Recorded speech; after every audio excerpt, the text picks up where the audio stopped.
ہوں آپ کا میزبان عبدالبشیر خان اور آپ دیکھ رہے ہیں میرا یوٹیوب چینل خنجرہ پوسٹ۔ ناظرین، پی ٹی آئی کے خلاف انتقامی کارروائیاں تیز ہو گئی ہیں۔ عمران خان کی گرفتاری کے لیے سازشوں کا آغاز ہو چکا ہے۔ فواد چودھری لاہور سے گرفتار۔ پاکستان کے زر مبادلہ کے ذخائر 9.5 سال کی تاریخ میں سب سے کم ترین سطح پہ آ گئے۔ 4 ارب ڈالر رہ گئے ہیں ہمارے خزانے میں۔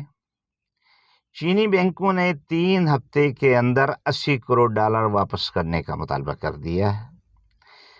80 کروڑ ڈالر چین کو واپس کرنے کے بعد ہمارے پاس 3 ارب 20 کروڑ ڈالر رہ جائیں گے، جس کے بعد ہمارے لیے عملاً دوسرے ممالک سے قرضوں کا وصول ناممکن ہوگا۔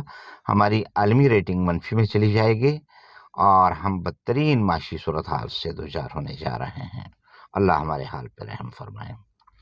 ناظرین، تفصیلات میں جانے سے پہلے آپ سے گزارش کروں گا کہ خنجرہ پوسٹ کو سبسکرائب کیجیے تاکہ ہمارا اور آپ کا تعلق جڑا رہے، لیٹسٹ خبریں آپ تک پہنچتی رہیں۔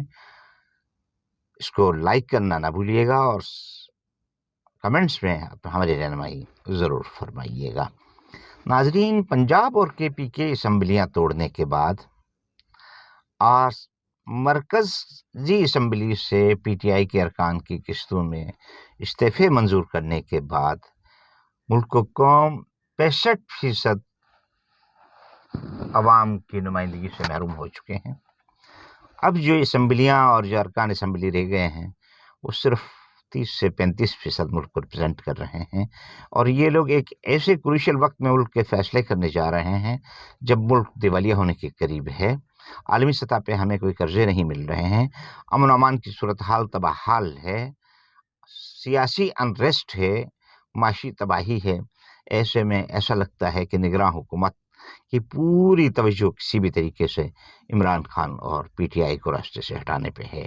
معاشی ریفارمز یا معاشی اصلاحات ان کی ترجیحات میں کہیں نظر نہیں آ رہی ہیں۔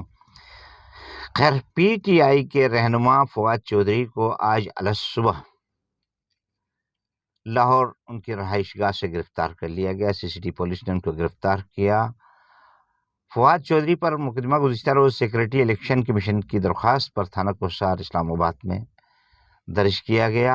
ان پر دفعات 153A، 505، 506 اور 126 تعزیرات پاکستان کے تحت مقدمات درج کیے گئے ہیں۔ پی ٹی آئی کے رہنما حماد اظہر کو نہ تو فواد چودھری سے ملنے دیا گیا، نہ کسی آفیسر نے ان سے ملاقات کی۔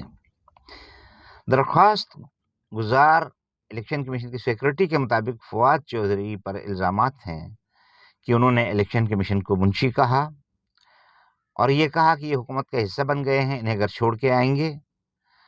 الیکشن کمیشن کو انہوں نے کہا کہ ہم الیکشن کمیشن کو خبردار کرتے ہیں کہ وہ حکومت کا حصہ نہ بنے۔ یعنی یہ وہ مقدمات ہیں جن کی بنیاد پہ فواد چودھری پہ مقدمہ درج ہوا ہے۔ آج انہیں گرفتار کر لیا گیا۔ پاکستان میں کیا کچھ ہوتا رہا ہے اور ان میں سے کسی سے کوئی پوچھنے والا نہیں ہے، کوئی پرسان حال نہیں۔ آئے روز لوگ قتل ہو رہے ہیں، دہشت گردی ہو رہی ہے، دھماکے ہو رہے ہیں، حکومت وہاں سے نظریں چرا کے بیٹھی ہوئی ہے۔ لیکن جن بنیادوں پہ فواد چودھری پر مقدمات درج ہوئے ہیں وہ ہماری عالمی سطح پہ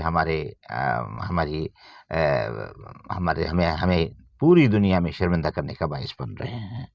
ناظرین، فواد چودھری کی گرفتاری کے بعد ابھی انہیں کینٹ کچہری روانہ کر دیا گیا ہے، جہاں عدالت سے راہداری ریمانڈ لینے کے بعد انہیں اسلام آباد منتقل کیا جائے گا۔ ایک طرف یہ سرگرمیاں جاری ہیں، عمران خان کی گرفتاری کے لیے کوششیں جاری ہیں۔ آج رات کو لاہور میں عمران خان کی رہائش گاہ زمان پارک کے باہر پی ٹی آئی کے ہزاروں کارکن جمع رہے اور یہ کوشش کامیاب نہ ہو سکی کہ عمران خان کو گرفتار کیا جائے۔ ایسے میں پاکستان معاشی طور پہ اب ایسے حالات سے دوچار ہے کہ ہمارے زر مبادلہ کے ذخائر 9.5 سال کی کم ترین سطح پہ آ گئے۔ فی الوقت ہمارے پاس صرف 4 ارب ڈالر رہ گئے ہیں۔ ان 4 ارب ڈالر میں سے 80 کروڑ ڈالر ہم نے 3 ہفتے کے اندر چین کے 2 بینکوں کو